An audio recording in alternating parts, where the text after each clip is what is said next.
واعتصموا بحبل اللہ، چمٹ جاؤ اللہ کی رسی کے ساتھ۔ اور اللہ کی رسی کیا ہے؟ قرآن مجید کی کسی بھی بات کو سمجھنا ہو تو اس کے لیے ہمارے پاس اولین اس کے لیے تشریح ہم کہاں سے لیں گے، تفسیر کہاں سے کریں گے؟ اللہ کے رسول کے ارشادات سے صلی اللہ علیہ وسلم۔ آپ نے فرمایا قرآن مجید کے بارے میں کہ هو حبل اللہ المتین، یہ قرآن مجید اللہ تبارک و تعالیٰ کی مضبوط رسی ہے۔ تو گویا اللہ کے ساتھ چمٹنا ہے تو اللہ کی کتاب قرآن پاک کے ساتھ چمٹو۔ ایک حدیث میں بھی اس مضمون کی وضاحت آئی کہ اگر اللہ کے ساتھ اپنا تعلق مضبوط کرنا ہے تو قرآن کے ساتھ تعلق مضبوط کرو۔ ابو داؤد کی روایت ہے، آپ نے فرمایا کہ کچھ لوگ خاص اللہ والے ہوتے ہیں، اور فرمایا کہ قرآن والے ہی اللہ والے ہوتے ہیں۔ جو لوگ قرآن مجید سے محبت کرتے ہیں، قرآن مجید کو پڑھتے پڑھاتے ہیں، اس کو سمجھتے ہیں، اس کی تعلیمات کو دوسروں تک پہنچاتے ہیں، وہ جو قرآن والے ہیں وہی اصل میں اللہ والے ہیں۔ تو اللہ تبارک و تعالی ہم سب کو اپنی کتاب سے محبت کرنے، اس کو پڑھنے، اس کو سمجھنے، اس کی دعوت کو دوسروں تک پہنچانے، اس کے احکامات پر عمل کرنے اور اس کے اجتماعی احکامات کے نفاذ کے لیے جد و جہد کرنے کی توفیق عطا فرمائے۔ قرآن مجید کی خدمت کے حوالے سے ہمیں کیا کیا کرنا چاہیے؟ محترم ڈاکٹر سعد احمد صاحب کی بڑی مارکت العارہ کتاب ہے مسلمانوں پر قرآن مجید کے حقوق۔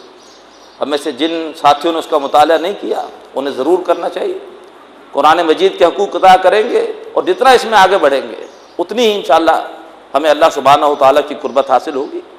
ہم میں سے ہر بھائی اپنا اپنا جائزہ پھر لے سکتا ہے کہ میرے قرآن مجید کے ساتھ تعلق میں کیا اضافہ ہو رہا ہے، اس میں کیا ترقی ہو رہی ہے۔ جتنی ترقی ہو رہی ہے اس کا مطلب یہ کہ اتنی اللہ تعالیٰ کی قربت بڑھ رہی ہے۔